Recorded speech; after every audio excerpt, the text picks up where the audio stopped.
अस्सलामुअलैकुम प्यारे दोस्तों, हमारे चैनल QR साजिद अली को जो साहब देख रहे हैं, जो दोस्त देख रहे हैं, मैं उनको सलाम अर्ज़ करता हूँ। अस्सलामुअलैकुम वरहमतुल्लाहि वबरकातुहू। जैसा कि आपने ऊपर टाइटल देखा, आज हमारी बात होगी चींटी के बारे में। चींटी देखने में एक छोटा सा जानवर है, लेकिन अगर बात को देखा जाए तो चींटी का जिक्र अल्लाह तबारक व तआला ने अपने कलाम पाक में फरमाया है। सूरह नम्ल कहते हैं चींटी को। तो अल्लाह तबारक व तआला ने चींटी के ऊपर पूरी सूरत नाजिल फरमा दी, सूरह नम्ल। चींटी घरों में क्यों निकलती है, ये बात हम आपको बताएंगे और इसके अलावा और भी बातें बताएंगे। लेकिन उससे पहले हम आपसे इस बात की गुजारिश करते हैं कि हमारा चैनल सब्सक्राइब करें और हमारी वीडियो को लाइक करें और शेयर करें। भाई आप लोग करते नहीं, सब्सक्राइब कर दिया करो भाई। तो चींटी के मुतालिक जो बातें हैं मैं आपको बता रहा हूँ। हज़रत सुलेमान अलैहिस्सलाम एक मर्तबा दरिया के किनारे बैठे हुए थे कि उन्होंने एक चींटी को आते हुए देखा, जिसके मुंह में गंदम का दाना था, गेहूं का दाना था, और वो आहिस्ता आहिस्ता आ रही थी और आहिस्ता आहिस्ता आकर के वो दरिया के किनारे आकर रुक गई। थोड़ी देर के बाद क्या देखते हैं कि दरिया से एक मेंढक बाहर निकला और वो मेंढक बाहर निकलकर उस मेंढक ने अपना मुंह खोल दिया और वो चींटी मेंढक के मुंह में बैठ गई। उसके बाद मेंढक ने अपना मुंह बंद कर लिया और उसके बाद जो है वो मेंढक दरिया में कूद गया। कुछ देर के बाद क्या देखते हैं कि वो मेंढक फिर दोबारा पानी से निकला और उसने मुंह खोला और जो है वो चींटी बाहर निकल गई। तो सुलेमान अलैहिस्सलाम ने उस चींटी को तलब किया, क्योंकि सुलेमान अलैहिस्सलाम कि चरिंद परिंद और जानवरों की बोलियां समझते थे। अल्लाह तबारक व तआला ने सुलेमान अलैहिस्सलाम को ऐसी बादशाहत दी थी कि ना उससे पहले किसी को दी और न बाद में क़यामत तक दी जाएगी। उनकी हुकूमत चरिंद परिंद दरिंद और यहाँ तक कि जिन्नात वगैरह सब पर उनकी हुकूमत अल्लाह ताला ने उनको दी थी। वो बहुत बड़े पाए के बुजुर्ग थे, नबी थे। तो सुलेमान अलैहिस्सलाम जानवरों की बोली समझते थे। तो सुलेमान अलैहिस्सलाम ने चींटी को तलब किया। चींटी आई तो आपने अर्ज़ किया कि मैंने तुम्हें देखा कि तुम जब आई तुम्हारे मुंह में गंदम का दाना था और तुम फिर दरिया में चली गई मेंढक के मुंह में जा कर के। उसके बाद तुम वापस आई तो तुम्हारे मुंह में दाना नहीं था, ये क्या माजरा है। तो चींटी ने अर्ज़ किया कि अल्लाह के रसूल, इस दरिया के अंदर बहुत गहराई में नीचे जा कर के एक पत्थर है और उस पत्थर के अंदर एक कीड़ा है। वो पत्थर अंदर से खाली है।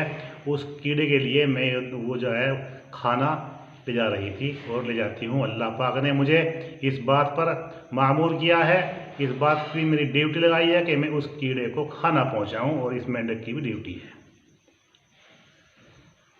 तो सुलेमान अलैहिस्सलाम ने उस चींटी से अर्ज़ किया कि जब तुम खाना देने जाती हो, क्या वो कीड़ा कुछ बातें करता है? आपने उसकी कुछ बातें सुनी हैं? तो चींटी ने अर्ज़ किया कि हाँ अल्लाह के रसूल, वो जो कीड़ा है, जब मैं खाना देने जाती हूँ, जब ये मेंढक के मुंह में जाती हूँ मैं, वो मेंढक जो है वो पत्थर के सुराख से मुंह लगा देता है और मैं इसमें चली जाती हूँ। उसके बाद जो है वो कीड़ा जो है वो कहता है कि ए अल्लाह, तूने मुझे इस गहरे पानी के अंदर और पत्थर के अंदर नहीं भूला, तो मुझे इतने बड़े दरिया के अंदर और पत्थर के अंदर मुझे रिज़्क़ पहुंचा रहा है। और मैं दुआ करता हूँ ये अल्लाह, तू अपने बंदों को भी, अपने बंदों के ऊपर भी अपनी रहमत जो है निछावर करना, अपने बंदों को अपनी रहमत से ढांकना। तो वो दुआ करता है बंदों के लिए। तो इसी तरीके से एक किस्सा और जो कलाम पाक में मौजूद है कि सुलेमान अलैहिस्सलाम अपना लश्कर लेकर जा रहे थे जंगल की तरफ, और उस जंगल में बहुत सारी चींटियाँ थी। तो एक चींटी सुलेमान अलैहिस्सलाम के लश्कर को देखकर दूसरी चींटी से कहने लगी कि जो हमारी सब ये चींटी बाहर निकली हुई हैं, तो सबको कह दो कि अंदर चली जाएं, कहीं ऐसा ना हो कि सुलेमान अलैहिस्सलाम का जो है लश्कर है हमें अपने पाँव से कुचल दे और उन्हें इस बात का पता भी ना चले। सुलेमान अलैहिस्सलाम ये बातें गुफ्तगू सुन रहे थे, उन्हें इस बात से ये बातें सुनकर हंसी आ गई और वो फ़ौरन जो है सजदे में गिर गए और अल्लाह ताला का शुक्र बजा लाए कि अल्लाह तूने मुझे मेरे ऊपर बड़ा करम किया, एहसान किया, ये मुझे इतना इल्म दिया। तो अल्लाह तबारक व तआला को चींटी की ये बात इतनी पसंद आई कि उसने अपनी कौम की इतनी फ़िक्र की। ये पसंद आई कि चींटी की वजह से अपने कलाम पाक में पूरी सूरत जो है सूरह नमल के नाम से इसके ऊपर जो है अल्लाह ताला ने नाजिल फरमाई। इसी तरह का एक किस्सा और लिखा है कि सुलेमान अलैहिस्सलाम इस्तिस्का के लिए बस्ती से बाहर जा रहे थे, शहर से बाहर जा रहे थे। इस्तिस्का यानी जब बारिश नहीं होती तो नमाज़ पढ़ी जाती है बस्ती से बाहर जा कर के, तो अल्लाह ताला को राज़ी करने के लिए, दुआ मांगने के लिए। तो इस्तिस्का के लिए सुलेमान अलैहिस्सलाम बस्ती से बाहर जा रहे थे कुछ आदमियों को साथ लेकर। तो क्या देखते हैं कि एक चींटी उल्टी होकर लेटी हुई है, उसके पांव आसमान की तरफ हैं और वो ये कह रही है कि ये मेरे परवरदिगार, हम भी तेरी मखलूक हैं, हमें भी पानी की ज़रूरत है, अगर तू पानी नहीं बरसाएगा तो जो है हम हलाक हो जाएंगे। तो ये चींटी का ये कहना था कि आसमान पर बादल छाने शुरू हो गए। उसके बाद सुलेमान अलैहिस्सलाम ने अपने साथियों से कहा कि चलो आज जो है पानी तुम्हें किसी और की दुआ से नसीब होगा, अल्लाह ताला बारिश बरसाएगा, किसी और की दुआ से बरसाएगा। तो ये चींटी की बातें हैं।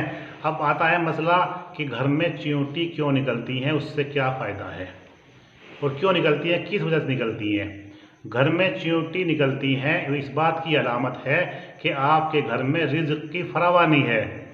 अल्लाह तबारक व तआला ने आपको रिज़्क़ अच्छा दिया है, ज़्यादा दिया है और वो अपने हिस्से का रिज़्क़ लेने के लिए आपके घर में मौजूद हैं। तो ये कोई गलत बात नहीं है कि चींटी क्यों निकल रही है, ये इस बात की निशानी है, बुज़ुर्गों से जो बात का इल्म हुआ है तो इस बात की निशानी है कि चींटियाँ उस घर में निकलती हैं जिस घर में रिज़्क़ की फरावानी, रिज़्क़ की ज़्यादती ज़्यादा होती है। तो इस बात से घबराए नहीं, अगर आपके घर में चींटियाँ निकल रही हैं तो थोड़ा आटा वगैरह डाल दिया करें, तो इंशाअल्लाह वो दुआएं देती हैं। तो ये थी हमारी आज की वीडियो। आपसे गुजारिश है कि हमारा जो है चैनल सब्सक्राइब करें और हमारी वीडियो को लाइक करें और जो है शेयर करें। अस्सलाम वालेकुम।